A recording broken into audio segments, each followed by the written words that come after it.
Olá, meus irmãos, a paz do Senhor Jesus, presbítero Diego, para mais uma previsão da nossa revista Atualidade Cristã, Ministério Internacional do Guará. Hoje nós estaremos dando continuidade ao nosso estudo acerca da vida e do apostolado do nosso irmão em Cristo Jesus, o apóstolo Paulo. Hoje, na lição de número 6, nós estaremos estudando sobre a primeira viagem missionária do apóstolo Paulo. A nossa revista vai nos trazer alguns ensinamentos sobre a chamada e a separação do apóstolo Paulo para a obra missionária. O nosso fundamento está baseado em Atos dos Apóstolos, no capítulo de número 13, no verso de número 2, que diz assim: E eles, servindo ao Senhor e jejuando, disse o Espírito Santo: Apartai-me a Barnabé e a Saulo para uma obra a que os tenho chamado. As nossas referências bíblicas estão baseadas no mesmo capítulo, capítulo de número 13, dos versículos de número 1 ao versículo de número 4, que diz assim: E na igreja que estava em Antioquia, havia alguns profetas e doutores, a saber, Barnabé e Simeão, chamado Níger, e Lúcio, Cirineu e Manaém, que fora criado com Herodes o tetrarca, e Saulo juntamente com eles. E servindo eles ao Senhor e jejuando, disse o Espírito Santo: Apartai-me a Barnabé e a Saulo para uma obra que os tenho chamado. Então, jejuando e orando e pondo sobre eles as mãos, o despediram. E assim estes, enviados pelo Espírito Santo, desceram a Seleucia e dali navegaram para Chipre. Nós temos aqui já algumas orientações para a chamada ministerial. Iremos estudar durante a lição de hoje alguns pontos específicos para uma chamada ministerial. O objetivo geral da nossa revista é estudar sobre os eventos naturais e espirituais que marcaram a primeira viagem missionária de Paulo e seus companheiros pelo mundo gentílico. Temos por objetivos específicos os seguintes: identificar pelos textos bíblicos a atuação direta e milagrosa do Espírito Santo na separação e envio de Paulo para o campo missionário. Também vai nos mostrar que, mesmo Paulo sendo o apóstolo dos gentios, nunca deixou de anunciar Jesus, primeiramente aos judeus, nas sinagogas por onde ele passava. E também nós vamos entender que a primeira viagem de Paulo contribuiu para a abertura de igrejas em diversas cidades. Esses são os objetivos da nossa lição de hoje. Vamos tentar aprender um pouco sobre a primeira viagem missionária do apóstolo Paulo. A nossa introdução diz assim: o evangelista Lucas, em Atos 13, mostra detalhes importantes da primeira viagem missionária do apóstolo Paulo. Primeiro, ele leva na missão a Barnabé, um discípulo do mesmo nível de comprometimento com a obra. Segundo, eles são separados e enviados pelo Espírito Santo. Terceiro, o Espírito Santo tinha um plano definido para ambos. Quarto, eles foram enviados pela igreja que estava em Antioquia. A nossa introdução já deixou pelo menos 4 aspectos da chamada missionária do apóstolo Paulo. Dentre eles, algo que nós devemos não esquecer de maneira alguma, que é o Espírito Santo quem direciona a igreja e os seus discípulos. Temos que ter também em mente que Deus tem um plano definido para cada um que está inserido no corpo de Cristo. Também temos que entender que eles estavam congregados aonde? Na igreja que estava em Antioquia. A mesma Antioquia, a qual nós falamos nas lições anteriores, que pela primeira vez os discípulos e seguidores do caminho foram chamados de cristãos. Então nós temos que saber que, para que qualquer um seja designado para a obra missionária, ele tem que ser preparado e capacitado na palavra e no Espírito. Deve ser separado pelo próprio Deus. Ele deve ter uma congregação, ele deve ter um endereço fixo de adoração a Deus. No caso, eles congregavam na igreja em Antioquia. E em quarto, eles foram e sempre andam direcionados pelo Espírito de Deus. Essa foi a nossa introdução. O tópico de número 1 diz o seguinte: a viagem missionária sobre a coordenação do Espírito Santo. Um roteiro preparado pelo Espírito Santo.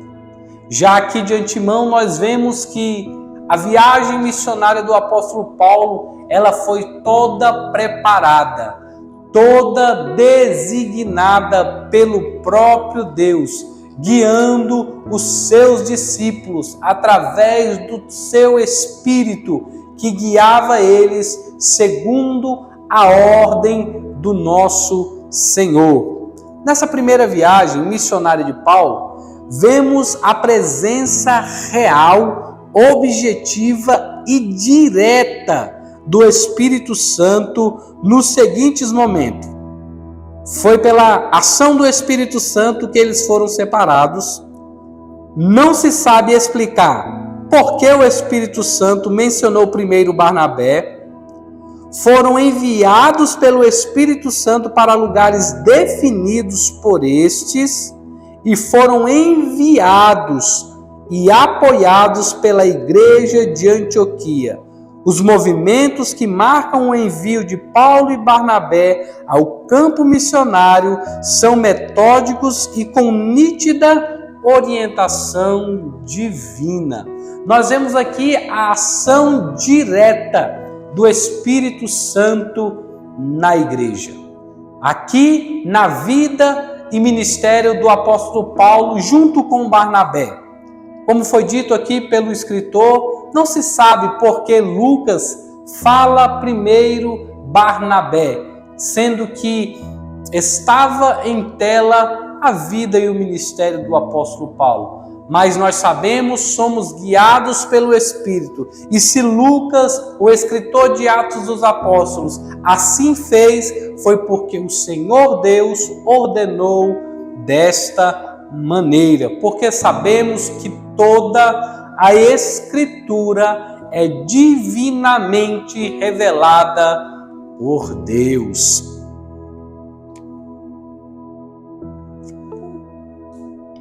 Tópico 1.2. Congregando, servindo, orando, jejuando e esperando. No texto bíblico, referenciado Paulo e Barnabé, antes de serem chamados para uma obra específica em lugares específicos, foram selecionados pelo Espírito Santo. Estavam como deveriam estar todos os crentes em geral, que se dizem chamados para a obra de Deus. Interessante que o escritor e o comentarista da revista, ele traz alusão, traz à nossa mente os requisitos de alguém que deseja e que é verdadeiramente separado por Deus para uma chamada específica. Vejamos, Eles estavam congregando, eles congregavam e serviam na igreja que estava em Antioquia. Eles jejuavam, porque além deles estarem reunidos numa igreja, eles cumpriam um mandamento que Cristo nos deixou, jejuando e orando em todo o tempo. Também eles foram separados enquanto oravam. Eles estavam orando, irmãos. Jejuavam e oravam. E eles estavam também esperando. Olha só, eles estavam esperando o quê?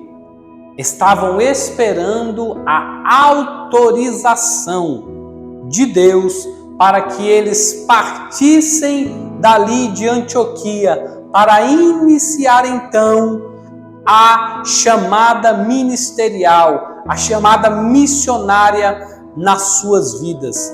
Diferente de hoje, em que muitos se intitulam missionários e homens e mulheres de Deus, que não têm uma vida de oração, não são homens e mulheres que jejuam, não são homens e mulheres que estão debaixo da autoridade de alguém, eles não congregam, eles não têm um pastor, um líder acima deles, eles vivem ao seu bel prazer, assim autodeclarando-se chamados por Deus, missionários, missionárias, apóstolos, profetas de nome, mas não foi o Senhor Jesus, porque eles não cumprem os requisitos a qual a Bíblia nos deixa claro. Então, nós temos que tomar cuidado, até nós mesmos, para não pularmos algumas etapas da nossa vida. Se Deus tem um ministério na sua vida, na minha vida, nós devemos passar eles etapa por etapa, até o dia em que o Senhor ordenar a minha e a tua saída, a minha e a tua ida para qualquer lugar aonde nós iremos, segundo a orientação do Espírito Santo. Muitos estão no mundo, mas não foram orientados por Deus, não são guiados pelo Espírito Santo para estar fazendo a sua obra. Então, no tópico 1.3 agora vai falar das etapas. Agora eles foram separados e enviados pelo Espírito Santo. Eles foram de Seleucia para Chipre. Eles estão mudando de cidades. Agora eles estão começando a trajetória missionária das suas vidas. Porque o Espírito Santo escolheu Chipre para a primeira cidade a ser evangelizada por Paulo e Barnabé e Marcos, João Marcos, aquele discípulo de Jesus que seguia ele e agora está aqui junto com o apóstolo Paulo. Nessa primeira viagem missionária, segundo o comentário de David Brown, existem 4 razões para entrarem primeiro na ilha de Chipre. Em primeiro lugar, era próximo ao continente, era um lugar nativo de Barnabé e, portanto, seria compreensivo que a verdade seria bem-vinda em Chipre, se trazida por Barnabé e seu parente Marcos.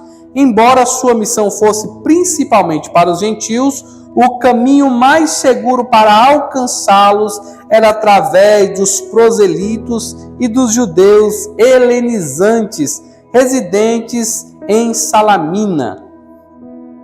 Alguns dos cipriotas já eram cristãos. De fato, nenhum lugar fora da Palestina, exceto Antioquia, tinha sido tão honradamente associada ao trabalho de evangelização quanto Chipre o fora. Então, por quê? Primeiramente, a cidade e a região de Chipre. Aqui nós vemos, era um continente, era o lugar materno de Barnabé, era um lugar onde havia já alguns cristãos, então ali era um lugar mais propício à mensagem de Cristo, às boas novas do reino chegarem, porque eles ouviriam de um dos seus moradores, e de um de seus homens que viveu ali, nasceu ali, um dos filhos da sua terra. Por isso foi escolhido ali, porque Deus tinha um propósito naquele lugar. Tópico número 2. O público-alvo das pregações de Paulo. Paulo foi enviado para os gentios, mas ele não negligenciava os judeus. O registro bíblico de Atos 13 mostra que Paulo e seus companheiros de missão não negligenciavam a pregação do Evangelho em primeiro lugar aos judeus. Eles chegavam e anunciavam a palavra de Deus nas sinagogas deles, na sinagoga dos judeus. Essa atitude, além de ser um reflexo da sua própria condição de judeu, pois nós sabemos que assim o era, da tribo de Benjamim, também demonstra quanto o apóstolo Paulo ansiava que o reconhecimento do caráter messiânico de Jesus por parte deles. Por isso, sempre que chegava a cidades onde ia pregar, ele procurava primeiramente a sinagoga de seus irmãos. Ele demonstrava, então, não guardar nenhum ressentimento contra eles, mesmo sendo eles os mais ferrenhos perseguidores. Nós sabemos que os judeus, eles recusavam a conversão de Paulo. Eles não aceitavam que outrora um homem tão rígido na lei, um homem tão certo e cumpridor da Torá, poderia de alguma forma se converter ao caminho, transformar-se num seguidor de Cristo. Então eles eram os primeiros a tentar até tirar a vida do apóstolo Paulo. Vemos isso quando ele estava em Damasco, pois foi ali mesmo que tentaram primeiramente tirar a sua vida. Mas o apóstolo Paulo, mostrando o caráter de Cristo que estava na sua vida, não levou isso em conta. Antes ele tinha desejo e ansiava que os seus irmãos judeus também encontrassem a Cristo, o único caminho, o único a ser seguido, a própria divindade do nosso Senhor encarnada, agora não mais em corpo, mas habitando em nós através do seu Espírito Santo. Esta era a vontade e o desejo de Paulo. Também deve ser o nosso, que mesmo as pessoas que nos perseguem, mesmo as pessoas que não acreditam na nossa mudança de caráter, mesmo as pessoas que não creem que nós verdadeiramente nos convertemos a Cristo, que nós seguimos agora um outro caminho, agora não andamos mais segundo o curso desse mundo, não andamos mais a passos largos para a condenação eterna. Agora que Cristo nos encontrou e nós aceitamos Ele como o único, legítimo e suficiente Salvador das nossas vidas, agora nós estamos caminhando em direção às mansões celestiais, ao encontro do nosso Mestre. Era o desejo de Paulo, também é o nosso desejo. Tópico 2.2. Um discípulo de Satanás infiltrado, tentando confundir. Agora inicia-se alguns problemas na caminhada cristã. Em Pafos, capital de Chipre, Paulo se deparou com uma situação inédita.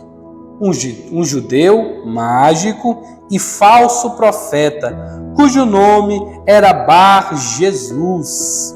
Sabemos que, por ser judeu, profeta falso, ser mago, ter um nome Bar Jesus, filho de Jesus, né? Quando temos essa prefixação Bar Jesus, era filho de Jesus, assim como Pedro era Bar Jonas, filho de Jonas, assim como Bartimeu, não era o nome do cego, era filho de Timeu, né? Então, nós vemos aqui que mesmo com todas essas prerrogativas, ele era um falso profeta. Ele tinha, assim, uma moral. Por quê? Porque ele era um homem de confiança do procônsul. Ele era muito prestigiado junto aos judeus e aos demais habitantes daquele lugar.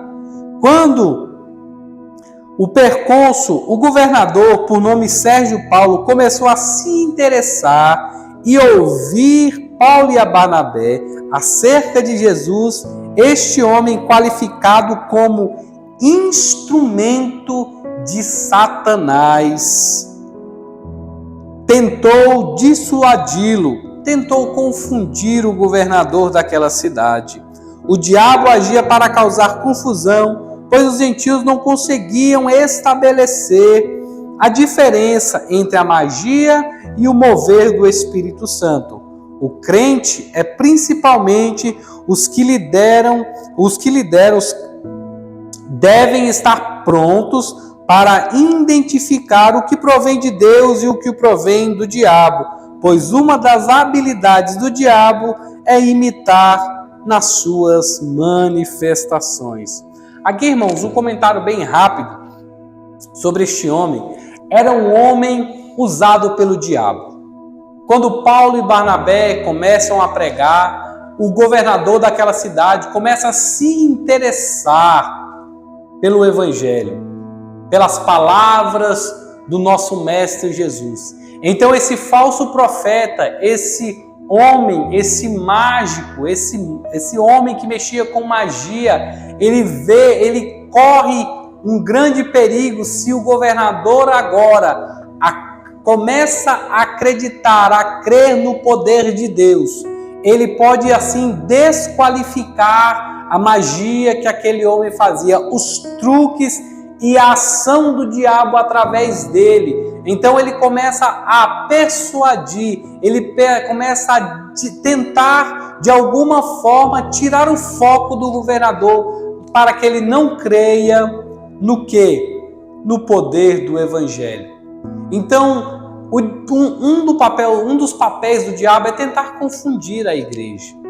Irmãos, nem todos que se dizem profetas, nem todos que dizem ser homens de Deus, são verdadeiramente homens e mulheres de Deus.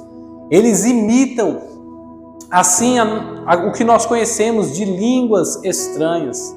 Eles brincam com o Espírito Santo de Deus. Eles fazem chacota do que é sagrado. Eles brincam com o nosso amigo Espírito Santo, aquele que vem para nos consolar, aquele que vem para nos purificar, aquele que vem para nos ajudar a prosseguir na caminhada. Esses homens e mulheres, instrumentos do diabo, esses homens e mulheres que não têm discernimento nenhum espiritual, esses homens e mulheres que brincam com as coisas de Deus, eles são instrumentos do diabo, são ferramentas de Satanás para confundir a igreja de Cristo. Por isso que eu e você temos que pedir a Deus todos os dons espirituais, que a igreja seja enxertada, que a igreja seja cheia do Espírito de Deus e dos dons espirituais, dentre eles o discernimento de espírito, para saber o que é e o que não é de Deus. Além da palavra, irmãos, que nos mostra que os frutos não podem sair de uma maneira diferente da árvore, assim também o discernimento do Espírito nos mostra que esses homens nada mais são do que ferramentas do diabo. Por isso, tome cuidado não ouça qualquer um, não assista qualquer vídeo e não se deixe levar por qualquer vento de doutrina. Tópico 2.3. Paulo e Barnabé derrotam o inimigo em seu próprio território. O evangelista Lucas, nessa passagem de Atos 13, conta em 6 versículos todo o ocorrido nessa que foi uma grande batalha da luz contra as trevas, travada por Paulo e Barnabé na primeira viagem missionária de Paulo em Chipre. Sérgio Paulo era um político romano importante e muito influente. O diabo sabia que a conversão dele abriria muitas outras portas para a obra missionária naquela ilha. Por isso, tentou convencer o procônsul a não ouvir Paulo, mas este, cheio do Espírito Santo, fixando os olhos nele, disse: ó filho do diabo, cheio de todo engano e de toda malícia, inimigo de toda a justiça, não cessarás de perturbar os retos caminhos do Senhor? Cego e impotente diante da potente mão de Deus, Elimas e junto com ele Satanás foram derrotados e envergonhados, e o procônsul creu e aceitou Jesus como Salvador. Quem faz a obra é o Senhor. Precisa se preparar para triunfar sobre esse tipo de enfrentamento, buscando o dom de discernimento de espírito. Mostrando aqui, irmãos, é o que nós temos que ter em mente. O nosso Senhor, Ele tem todo o poder. As trevas vêm para tentar impactar de alguma forma o andamento da obra de Deus, tentar de alguma forma atrapalhar as conversões, mas através do Espírito Santo de Deus, assim como Barnabé e Paulo venceram, aquele homem saiu cego, derrotado, e Satanás mais uma vez envergonhados, porque o Espírito Santo de Deus, ele estava com Paulo, ele estava com Barnabé, e ele está comigo e com você. Se nós fizermos assim a vontade de Deus, se eu e você estivermos no centro da vontade de Deus, então nós faremos assim também prodígios no nome do Senhor Jesus. A igreja vai avançar e as portas do inferno, essas não prevalecerão contra a igreja do Senhor, porque ela é regida, é guiada e é protegida por aquele que a comprou com seu sangue precioso no Calvário, a saber, Jesus Cristo de Nazaré. E se Deus, Ele é por nós, quem será contra nós? A vitória já é nossa pelo sangue de Jesus. Tópico de número 3, já estamos nos encaminhando para o final da nossa lição. A viagem e o propósito de estabelecer as igrejas na Ásia. A igreja aberta em Chipre. Então, o procônsul, vendo que o havia acontecido, creu, maravilhado da doutrina do Senhor.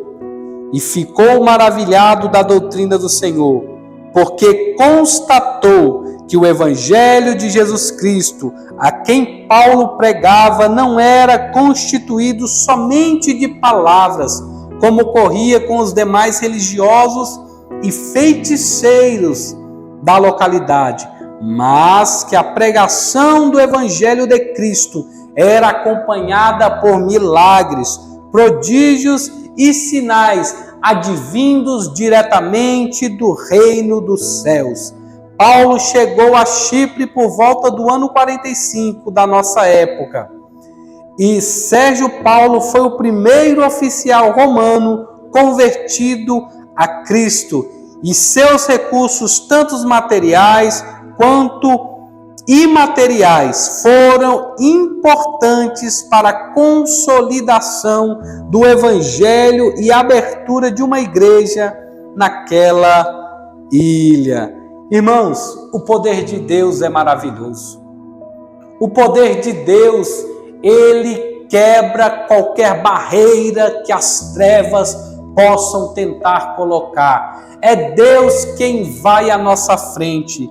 E quando ele entra, quando ele é colocado num lugar, o coração do homem pecador reconhece o poder do Evangelho, assim como aconteceu com este governador. Também acontece nos dias de hoje.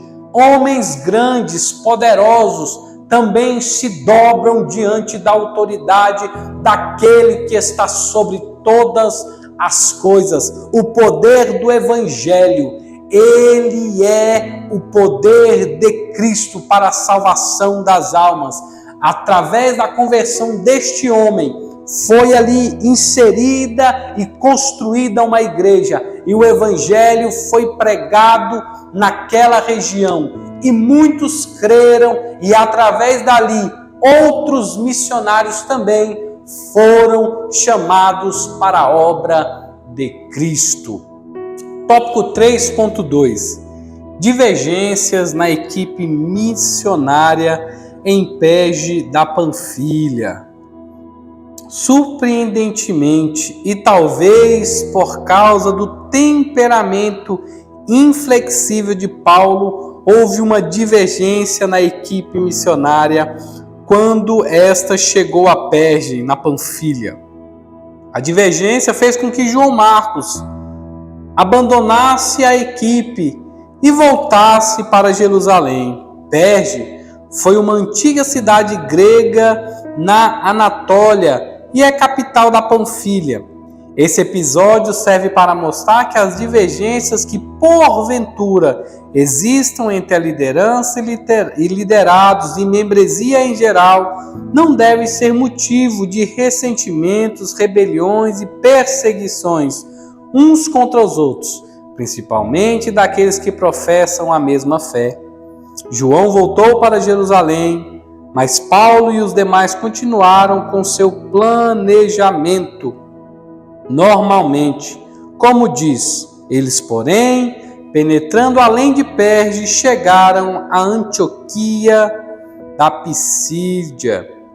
Então aqui, irmãos, nós vemos que houve uma divergência entre o apóstolo Paulo, entre João Marcos. Nesse momento, eles têm uma divergência de opiniões. Não concordam com alguns pontos da viagem. Então, assim, decidem se separar. Então, João Marcos, ele retorna a Jerusalém. E assim, Paulo, Barnabé e os demais continuam assim, cada um na sua chamada. Uns vão para um lado e outros vão para o outro lado. Mas o reino de Deus continua crescendo e avançando. Nos dias de hoje, irmãos, há divergências entre líderes e liderados, entre a membresia da igreja. Isso é comum. Nem todo mundo tem o mesmo pensamento, nem todo mundo tem a mesma maturidade, nem todo mundo tem o mesmo temperamento. Por isso que acontecem algumas divergências. Mas isso não pode causar dano e nem perca no reino de Deus. Não pode se haver no meio da igreja inimizades, porfias. Não podem ter brigas desnecessárias dentro da igreja, atrapalhando o bom andamento da obra. Nós não podemos deixar as nossas diferenças ou os nossos pensamentos atrapalharem. Às vezes o pastor da igreja, o líder do departamento, tem uma mentalidade, o liderado tem outra, e então há uma divergência. Mas isso não pode causar inimizades. Temos que entrar em um comum acordo. É o corpo de Cristo. Sabemos que Deus constituiu autoridades, mas nós sabemos também que há diferentes pensamentos, por isso que nós temos que pensar todos juntos A Bíblia fala que um tem salmos, outros têm palavras. Então, cada um tem o que agregar para o reino de Deus. Não podemos, de maneira nenhuma, irmãos, deixar essas coisas atrapalharem a nossa caminhada com Cristo. 3.3. O irrefutável sermão de Paulo em Antioquia da Pisídia. 3 coisas oportunizaram o sermão de Paulo em Antioquia. O tempo certo foi num sábado. O lugar certo foi numa sinagoga. E a oportunidade certa foi logo após a leitura da lei e dos profetas pelo diácono. Paulo estava sempre atento às oportunidades que surgiam, mesmo que inesperadamente, Paulo sempre atento para falar de Jesus com oportunismo e precisão, perguntando se havia alguém ali. Com palavras de exortação, Paulo levantou a mão e proferiu um dos maiores sermões da sua carreira apostólica. Nele buscou angariar a simpatia dos ouvintes, elogiando-os. A primeira parte do seu sermão exigia profundo conhecimento das Escrituras, pois foi uma exposição histórica sagrada.